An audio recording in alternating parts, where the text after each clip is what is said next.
Stop to reflect on the lessons you've learned over the past year? Sometimes amidst those New Year's resolutions and goal setting, we forget to look back and think about how our experiences can guide us forward. So this week's episode is all about those powerful lessons, the ones that shaped us, the ones that pushed us and taught us what really matters. Welcome to Lead the Standard.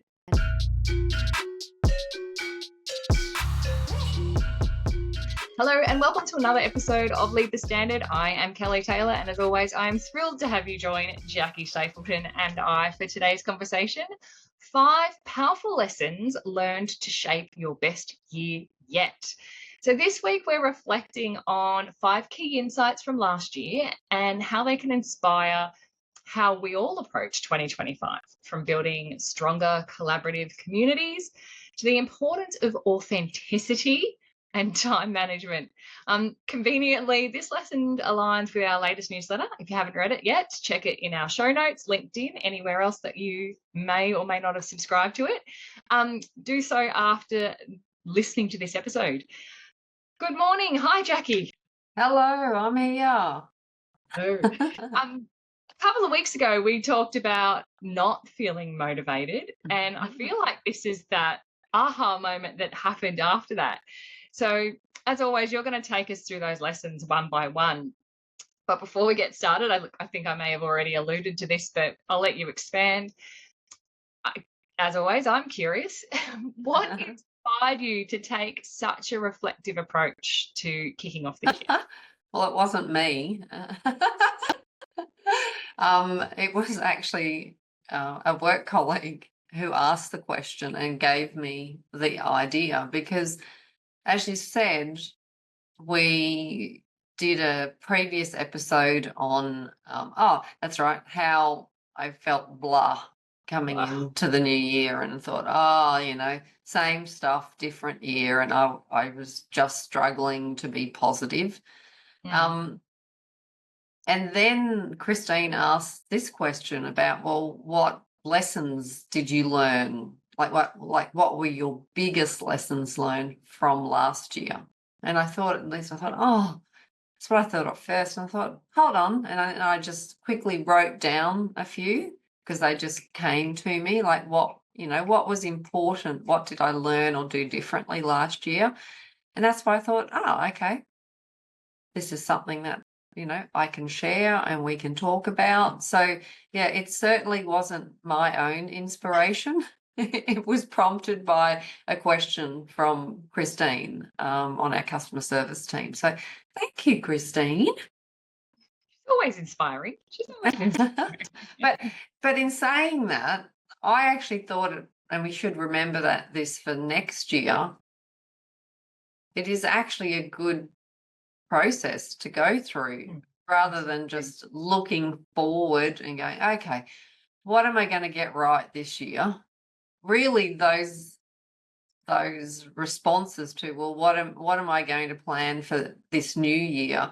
They are based on the lessons learned from the previous year. What went well, what didn't go well. But I don't know if we consciously think about that. I'm having a moment. We did talk about how as a team in our strategy session, we looked back at what the business did well. But as you're talking about this, I'm reflecting on exactly the same thing. I know what the business did well, what we learned as a business, but I haven't done it personally. And I think that was true as well. So yeah, I think individually that's really important for us all to do. It is actually. That might actually be a good thing for our workshop at the end of this year. Look at us already planning for December. We haven't even got to our short answer yet. Okay, so when I did look into this, I did mention that I quickly wrote down, a quick list of 5. There was actually 5 easy things that came to mind about the biggest lessons learned from last year. And they were, number 1, collaboration. The key thing, though, is for me when I wrote this down was ask for help. I'm not all that good at doing that. So that's a big one. Number 2 is community. And this goes to both ways. It's surrounding yourself with people that are like-minded, but it's also a huge goal of mine, vision of mine, is to build a community of ISO professionals.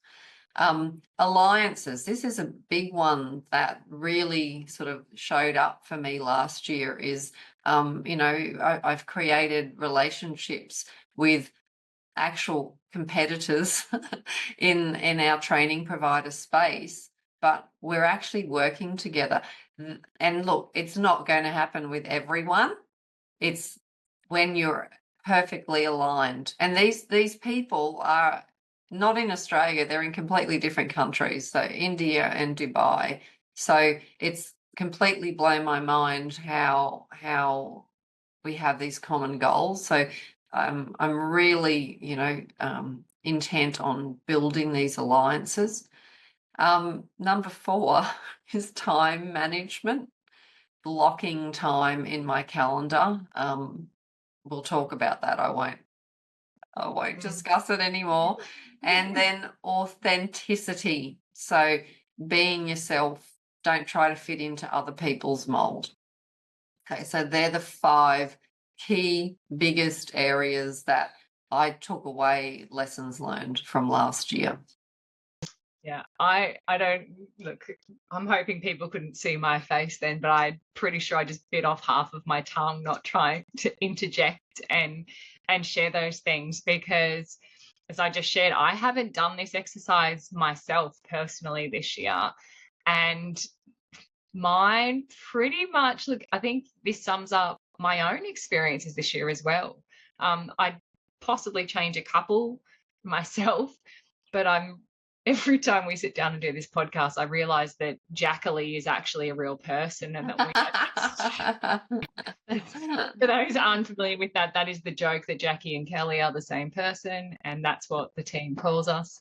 So yeah, let's get into this, because 2, 3, 4, and 5, I want to elaborate a lot more on. Yeah, and I'm sure we'll build on it. So will we start breaking them down? Let's get into it. Okie doke. So the key lesson number 1 was collaboration. So and I mentioned before that the key thing for this collaboration is asking for help. And last year it taught me how important it is for me, and I'm coming from my own personal perspective, how important it is for me to ask for help and work with others, get others' advice and opinions. It's been very common for me. I just feel, oh no, I just want to get it done. This will do. And oh no, it's just going to take too long and it's going to make it confusing. I'm just going to muddle through this on my own. Whereas if I just stopped and included other people in that decision making and feedback process, I would save myself time in the end. And look, I still get frustrated with the process. I'd still rather just do it myself. But I'm learning. I've acknowledged that I do need to ask people for their input. And it only makes what we do better. But it probably goes both ways as well, Kelly. It's like, oh no, I'm just going to do it myself. I know what I'm doing. And plus, I don't want to bother people with these questions. I think that's something that sort of goes through your mind and go, oh, look, everyone else is busy. I need to figure this out myself. Sorry, I just had to mute myself for a moment. We had a helicopter hovering over my head.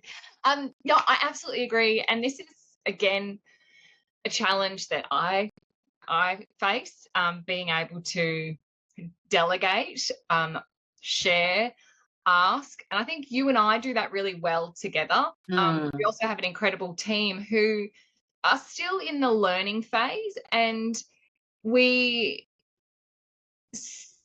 sometimes can forget that just because they're in that learning phase doesn't mean that they don't have the capacity or the experience or the understanding to do something. It's always better to say, I don't know, can I have a hand? And have someone go, look, I've got some spare time. I haven't done it before, but if you've got a procedure or something, I'm happy to give it a go and happy to help. And what's the worst that can come out of that? Like, somebody else learns how to do something, you don't have to do it. Um, but you know that like you're giving that person a bit of a confidence boost while taking a bit of pressure off yourself. The other thing that you have to be mindful of there is, I suppose, yeah, overextending other people or yourself. Mm. But Mm. and I think that's been my biggest challenge, is kind of the opposite way, is accepting all of those I need help questions, and I need to empower people a little bit more to be able to do those things themselves. So that is, as you said, it does work both ways. Yeah. Um, there is so much value, as you said, to working towards those shared goals. And again, pulling our team together for our strategy session was really good. It was an opportunity for us to be quiet for 4 hours and listen to other people's ideas, which was really. I nearly like had a nap. You did. You did. I'm waiting for the day you fall asleep in our podcast. It won't happen. So yeah, I think collaboration on reflection is, yeah, certainly something that I've been learning to do more, and not just with yourself. I certainly go to some of our other Mm. team members now that they are building that knowledge, skills, and experience. But it's also something that we're trying to get the team to do a little bit more as Yeah. well. So Yeah. it sounds like a simple one, but it can be a challenge. Oh, yeah, absolutely. No, and I suppose with your explanation of it, like for me, this asking for help is with new stuff, that I think I know what to do, but I don't want to trouble anyone. But of course, it is what you mentioned as well about delegation and not hanging on to things. And that's something else that you and I are going through that process of. So then our time can be focused on the bigger stuff that we need to be spending our time on. So there's two elements there, is that delegation to get someone else to do it. And for me, though, that asking for help was to get advice, or am I doing this right? Have I thought of everything? And it sort of leads to the second one, I think, the second big lesson. So the key lesson number 2, I put down as community. Now, this is based on me personally being surrounded by a community that's external to Atoll. So I'm part of the Women with Influence group that Jane Anderson has. Amazing community of women, entrepreneurs, consultants, etc.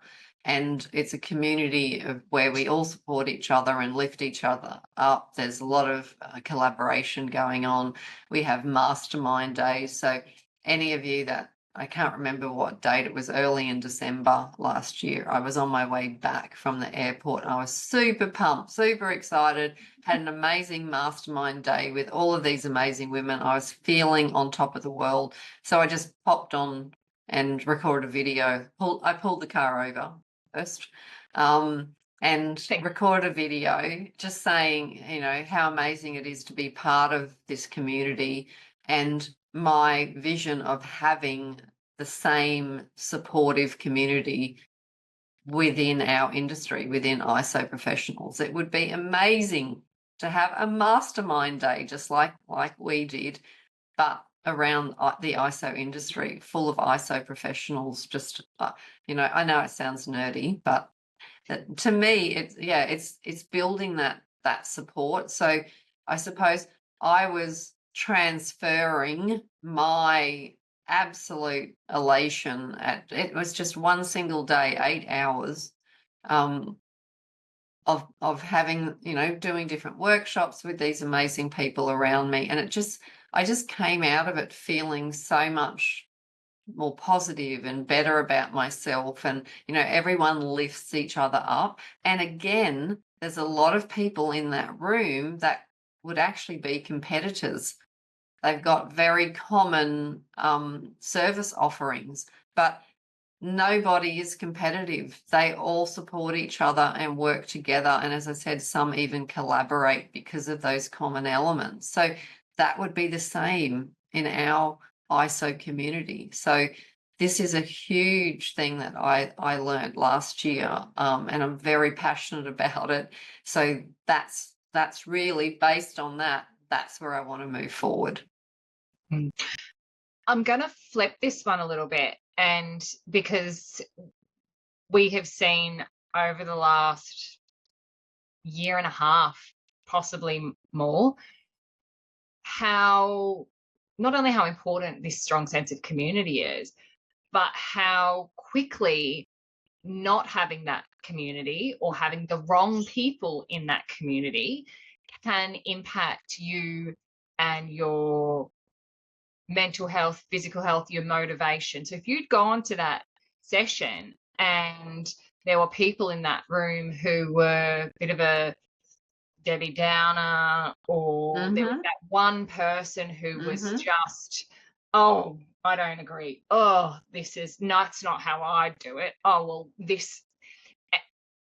if there's that one person in your community that's never gonna build you up, then that's the wrong person to have in your community, or the wrong community to be in.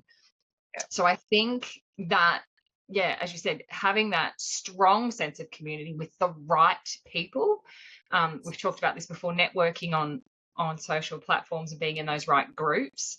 That's a virtual space, but having access to these people is what's going to get you through those challenges. You need to have people who understand you and your goals, and they might not necessarily have been through what you're going through or experienced that, but they're still there to lift you up and motivate you and keep you going and support you through those challenges. Maybe they might question you, but they'll question you in the right way, not to put you down, but to kind of get you thinking about all of the different opportunities, the different approaches that you could take. They're the people that when you go to them with a challenge and you're feeling a bit down, they flip it on its head and make you think, well, actually, that is a really good opportunity. I'm just looking at it the wrong way. So these are the people that you go to ask for help, as in my first point. Yeah. So because they are sort of outside of work, so to speak, and they have an external perspective. Yeah. Absolutely. And look, it doesn't need to be family. You've already said it doesn't need to be work colleagues. But they need to be people that I think we've used the words know, like, and trust, to be completely transparent and be, as we'll talk about later, authentic to yourself and to. That's right. I just realised I also once a month meet a group. There's 5 of us, local women that have our own businesses in the area. We just meet at one of the ladies' offices and have breakfast and coffee, and we meet at 7 a.m. We and we probably leave around 8:30, something like that, and we all take turns sharing what's going on in our lives and businesses. And between the 5 of us, you get more of an external perspective, because none of us are in the same industry. We're all completely different, but we understand the challenges of having our own businesses. So again, I've managed to surround myself by within these different communities to support me, and it's in different ways. So that's what we need to do, Kelly. We need to have breakfast at 7 o'clock in the morning. Oh, we could have group Zoom coffee. I could do a group Zoom at 7 o'clock in the morning, but absolutely. before 7 and looking Yeah, we could. awake be is a the challenge. breakfast club. Anywho, all right. I'm hungry, so I'm moving the conversation. Wow. She's putting food first. Okay. No, So, I'm trying to not think about it. so key lesson number 3 is Yes. I called it alliances. So this one came up when I was making my handwritten list because this was actually quite new for me last year. So therefore it is a big lesson, and it really just it happened with another training provider who's actually a competitor in another country. But I'd been watching him and his company's presence on LinkedIn, and I really liked it. I really liked it. And I thought, oh, I like what he's doing. And then, with the Exemplar Global Community Awards, it sort of came up that he and I both got a quality leader recognition, and both Atoll and his training provider also got what do they call it? Honorary Community Award. So based on that, I just messaged him on LinkedIn randomly and said, hey, did you want to have a Zoom and have a chat? I just felt like I just wanted to talk to him because I felt like we were very much aligned. We had similar visions within the ISO and education industry. And yeah, of course, we have similar visions. So that was one thing. I've reached out to other consultants as well and had Zooms, a standardization company in UK/Dubai as well. So there's all of these. There's more people out there that think the same as us, and we can't think that we're competitors. We have to see how we can change this ISO industry together. Because if we're all, going on our own little paths separately, it is a fight. It's a challenge. But if we can all come together and go, okay, what can we do together? It's so much easier. And so that, this is a huge, huge thing. And this is the first thing, I say to these people, I know we're competitors, but really we're allies. Let's put that aside. I know you were in on one of the Zooms yesterday with one, and he even said it, like, we address the elephant in the room, but there's ways of managing it. We're both here for the same things. Yeah, I think a lot of people hear the word alliances and think Survivor/reality TV show, backstabbing and all of those dramatic elements. But yeah, for me, that Zoom we had yesterday was really good, really insightful. And I think the important thing here is not when you're thinking of these alliances, you can't be thinking about keep your friends close and your enemies closer. No, it's not about that. It's about, as we said, finding competitors who perfectly align with your values, your beliefs, your goals. And seriously, talking to him yesterday was, and actually he said it himself. He's like, Jackie, I think we're the same person, just you're a woman and I'm a man and we're in different countries. And I was sitting here having a chuckle to myself because he wasn't lying. Like it was like I was having a conversation with male Jackie in India. It was very, very amusing. The same passions, I said the same goals, people first focus. This is a really important industry. Like it's not about the dollar always. No. It's about investing in people and their experience and making sure that we share our passion and all of those things. He wasn't thinking, oh, I need to work with you to get more dollars, or he wasn't thinking I need to not work with you because you'll steal my dollars. It's not the sole purpose. Exactly. But it is very much about, as you said, aligning those people that have all of those same values, morals, experiences, goals, but are just in a space that you're not quite there. And this comes back to that collaboration. They're offering things that we aren't or can't offer at the moment. We're offering things that they can't or won't offer. Exactly. We're looking at different markets, helping each other with that space, but collaborating together to get the best experience for the student, the consultant, like the CB, the employer, whoever that is, to make this industry less boring. I'm still thinking, Exactly. yeah, removing that perception and sharing the reality and those opportunities. So Yeah.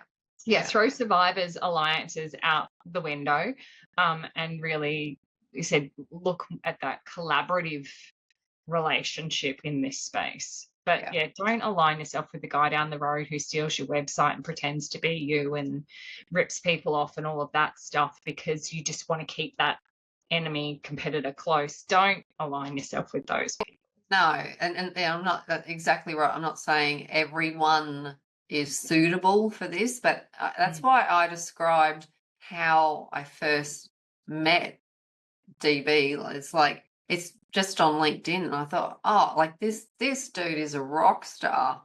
Yes. I need to talk to him. He's amazing.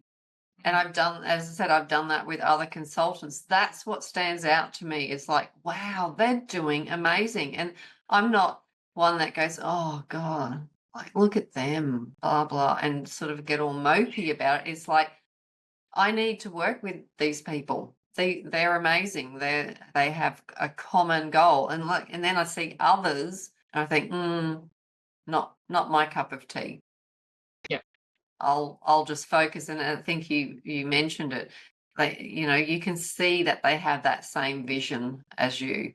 So reach out to them, have a Zoom, and yeah, form those friendships and relationships. Honestly, and if there's nothing to collaborate on initially, if you keep those doors open, there will be eventually. Mm. Yeah, we're all in the same industry. So yeah, that's something, yeah, I'm quite passionate about. And look at that concept has opened up so many doors than we Hmm. realized. Even the two Yeah. of us having a conversation, two different sets of eyes looking at the Yeah. opportunities there. Yeah, we've got this whole other list of things we can do. Um, Yay. looking forward to next week. Right. Okay, Let's so keep moving because I want to talk about this one. oh, okay, yes. Well, I was actually reading, I'll start and then I'll explain. So, key lesson number 4 is time blocking. And look, I wrote initially in this newsletter that, managing my time was a big focus last year. I blocked out specific tasks and it made a huge difference. It's not working for me. Like, what date is it? The 29th of Right. January. And I am, what my intentions have been have just not, yeah, I have to say, I'm still struggling with Mm. this. So time blocking, absolutely. So that's when like obviously your calendar I'm talking about. So in your calendar, normally you just have your meetings or appointments, etc. But when I talk about time blocking, it's about, well, on Wednesday, say today, I have time blocked to write the next week's or whatever the next newsletter, because I know on a Wednesday, that's the day that I write it. If I don't block out my calendar, it will just fill with other stuff and I will not get to write it. So Mm. I guess maybe I'll take it back. It does work on a Wednesday because nobody else can talk to me. And I know that my focus is on the newsletter. But I think maybe what's letting me down, and it might just be the transition back in the new year, is that I'm trying to fit in talking to so many people I'm overriding what I've blocked out for my time. So thank you for letting me talk this through. The issue is me. Not you, it's me. It's not me, It's got to be. Maybe the lessons learned is say no, and maybe things can wait, but Yeah. sometimes they can't.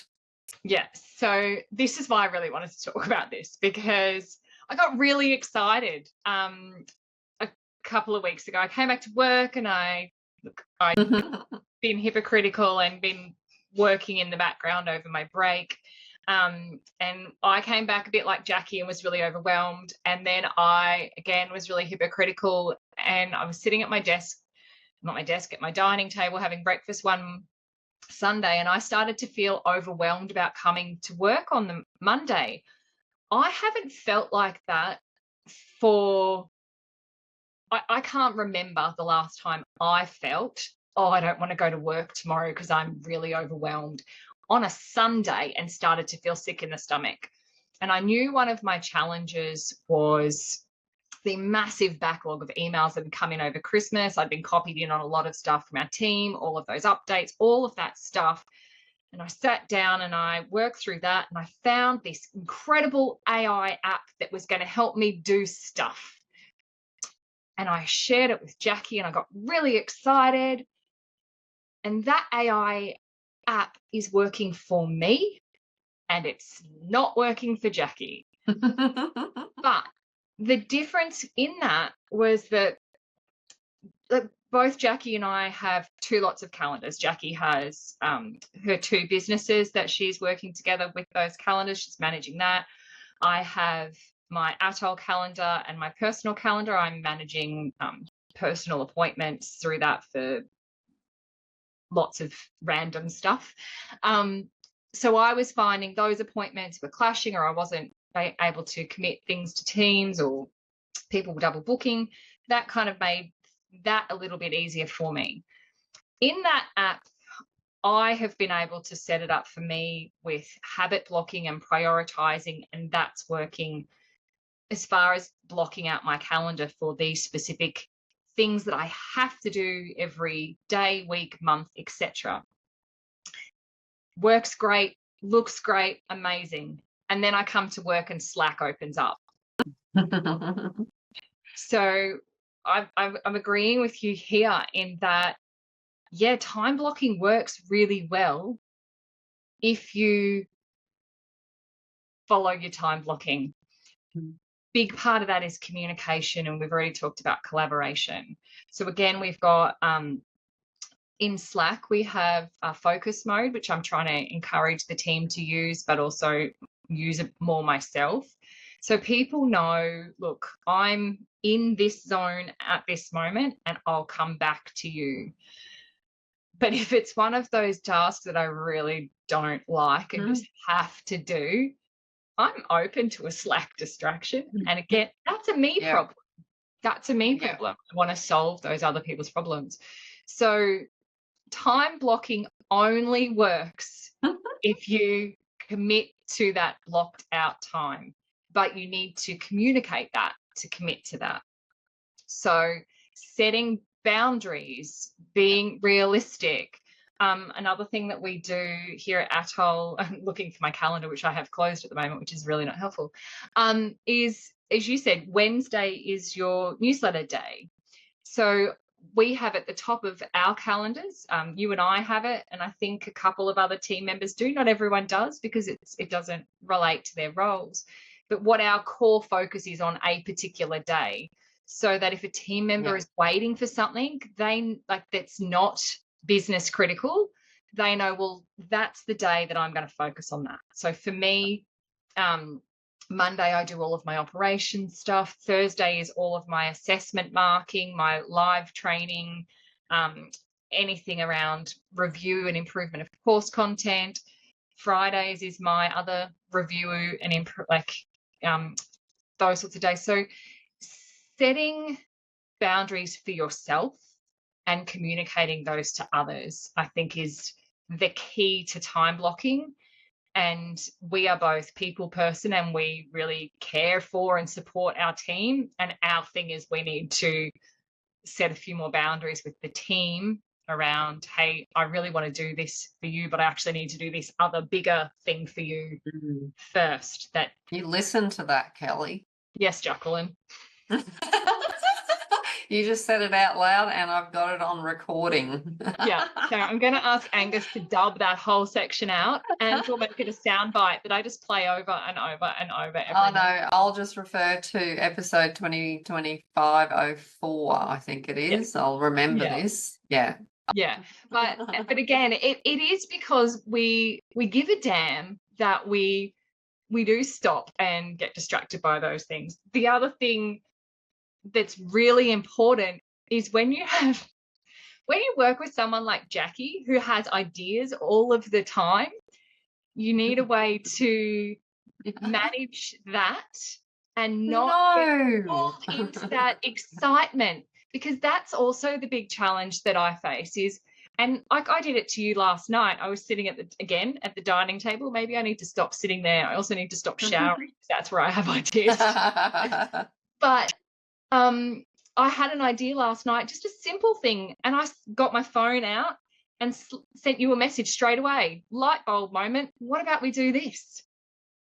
And it's sharing those things, but finding a way to manage that excitement and go, well, actually, it's a great idea, but just park it for a little bit. What are our delegate it. priorities? Yeah. Which, sorry, I had notes here. We were talking to some lovely young ladies yesterday, and one of them, we were talking about them about a new role that we're looking at, and we said about things like, how do you approach those ad hoc random things that just get thrown at you when you don't have instructions?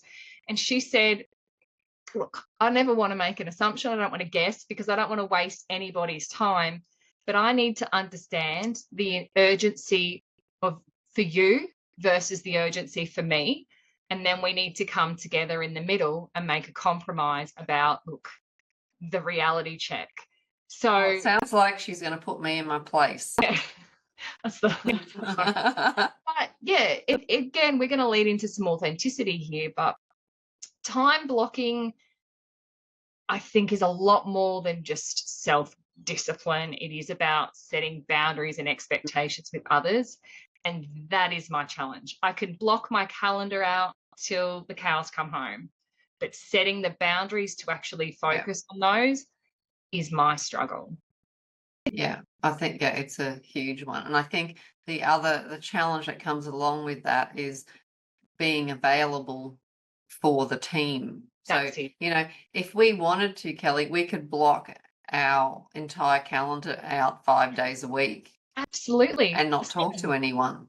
7 days a week, 24 hours a day. Yeah, but we can't. We have to keep it open. And then and particularly, as I mentioned before, coming back from a break over Christmas, all of that communication, there's a backlog of it. So initially you've got all of these catch-ups, and then we experienced it yesterday after a long weekend. Oh my gosh. Yeah, because there was one day out of the week. Should be banned. One day out of the week. Friday. Wait until we get to April and Easter and all of those public holidays in the middle of the week. Oh, yeah. Who designed the calendar? It doesn't go away. It just builds up, and there's this backlog. And that's where I find I struggle, because I'm trying to be available for people, but also I need to still do the tasks that people are waiting on me for. And it just, and that's why I say it sort of goes out the window, because I just override my blocking and think, oh, well, and you did it to me last week. You said, oh, I'm meant to be marking, but let's have a quick Zoom now. So I was taking you away from a task that you were meant to be focusing on, because it gets really challenging to consider other people's needs and ensure you're available for them, as well as doing the task that you're meant to be doing, that's also impacting other people. Mm. Like it's a whole waiting game. So if anyone's got the magic solution out there, please let us know. But You're thinking of all of these things that I really want to say, but they're really off topic. I've got all these ideas and systems and things, and yeah. well, maybe you For can, another day. yeah, maybe you can put them all in a newsletter when I'm on the holidays. We're doing a holiday. All right, topic 5. Also, Okay. one. It's really exciting. All right, key lesson number 5, and this is the last one that sort of came out of my brain when I was asked this question, was authenticity, being authentic, being the real you. And this has been a struggle for me in the past, because traditionally in this industry, it's a male dominated industry. And they're probably 90 years old and they wear cardigans with leather patches on their elbows, but and a bow tie. So that's sort of the image we have. And I suppose you try and fit in to this image. So you try and dress accordingly, have your hair back, not crazy, not like, dull down your colors, and speak professionally. Of course, you still need that professional element, but there's that being authentic, because we're all people and people relate to people. So there's such a mixed and varied group of us out there as ISO professionals. And I've actually had females and males. I work with both of you. Contact me and say thank you for giving me permission to be myself. Yeah, because they've been trying to fit into this mold when they're actually, and this comes into what we talked about earlier, Kelly, these alliances. The people that I've connected with are really changing this industry, whether you're female and dress in hot pink, or male and you just like to get on video and share real world stuff. This is all new in our industry. It's not this stiff, old-fashioned marketing anymore. We need to show people that we are people, and be true to yourself. People want to work with auditors, consultants that have a personality, okay, that they can feel comfortable with. So you need to be your genuine self, and by being your genuine self, you will connect and create these genuine and trusting relationships in the industry, and then everyone will blossom. Yeah. I don't know if you'll see my little wiggle fingers as you said then, be your authentic self. I give you permission to be yourself. I've talked about Rachel Dunn from Girl Director very recently, and there were 2 quotes that Rachel said to me in one-on-one conversations we've had previously. The first one was, I give you permission to not need other people's permission. And that, for me, in that moment, and still, I think we're about 5 years on from that conversation. It would have been 2020, because it was the beginning of all of the stuff that happened in the world. That was a really profound statement to me. The next conversation we had was around authenticity. Who is Kelly? What is Kelly's authentic self? Fast forward to 2025, and Kelly is only figuring that out now, because there's some things that I've been reading, doing, people I've been speaking to, and I'm only just now at nearly 42.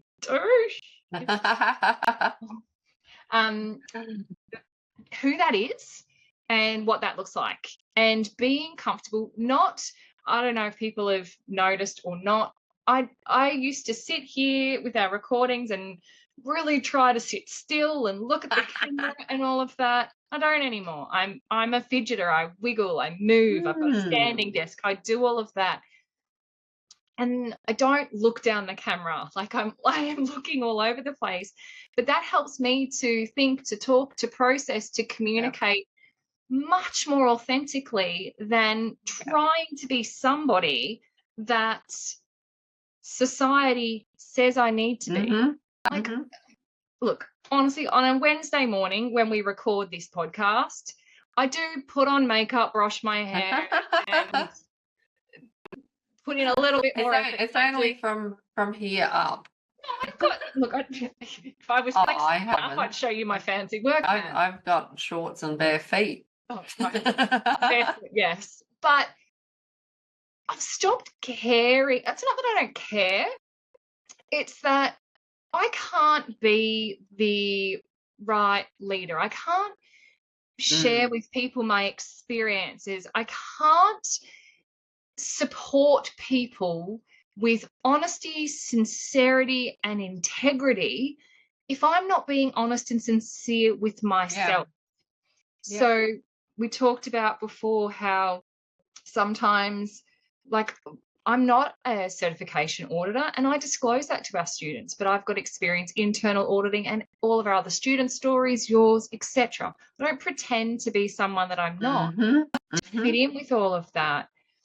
And I was having a conversation with somebody the other day, and I think that they thought because I was younger and a woman and new in the role or in this space, that I didn't know what I was talking about, because I am a little bit more animated and get excited and all of those things. They weren't quite taking me seriously.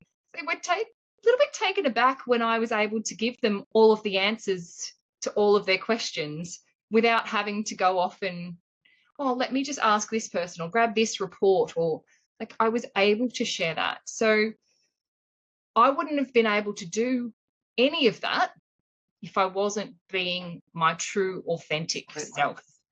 So male, female, other, whatever, however you identify as, it's really important to let go and be yourself, and that's who people connect with. If you don't know who you are, and you'll enjoy yourself so much more. Oh my gosh. But little things like not just you, but your friendships and your relationships, and people kind of, once they know you know who you are, and look, that's still, as I said, I'm 42 in a couple of weeks. Oh, that's so old. I'm ancient, I know.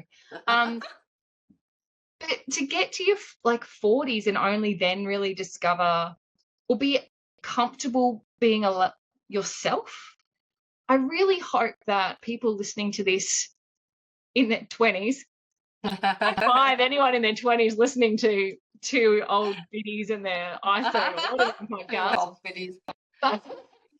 Speak for yourself. I really hope that, like, the generation that's coming up now is able to be themselves and enjoy themselves in their roles, and that employers and consultants and like contractors embrace these people for their new and different perspectives. And this, as you can hear and see, anyone watching, the hands are going everywhere. I'm sitting down, so I'm not doing all things, but people being able to be themselves really excites me. And I think that in this industry particularly, as you said, there's this opinion or this perception of this stiff, stale, boring, middle-aged or later-aged old beige. Very beige people. And I think I've met in 9.5 years, I've probably met 3 people out of our thousands of students who fit into that box. Less than 1%. This is my my be authentic. And I suppose as you were having your rant then, I was actually thinking, because next week we're recording a podcast Funny on that.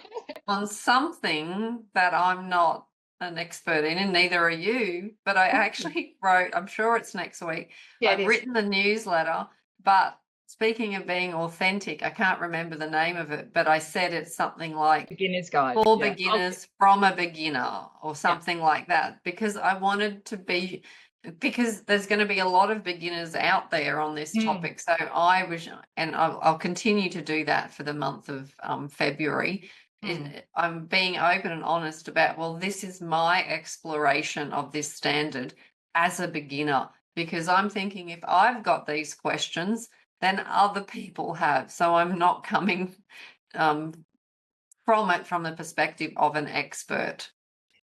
You've just reminded me, sorry, I want to flick back a little bit. We've got two SMEs who we work with for all of the reasons we talked about before in our alliances section. They have the same drive, the same passion, the same goals as we do. And these two SMEs are full of personality, like Jackie Kelly combined plus some. Both of these SMEs, one of them wrote the driest content ever, and the other recorded the driest video ever, to the point I actually thought he was taking the mickey. When I spoke to them, they said, "Oh, I can add personality." I'm like, absolutely. That's why we work with you.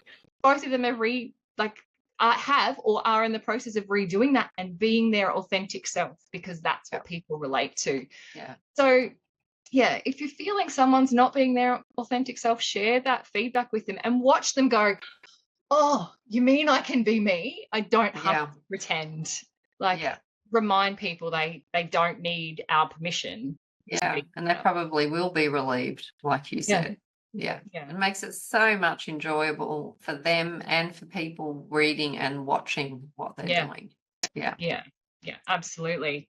All right, Jackie, we are taking a lot of time today, so let's wrap it up. Okay, so just to recap on those 5 big lessons learned last year, that was 1, collaboration. So ask for help.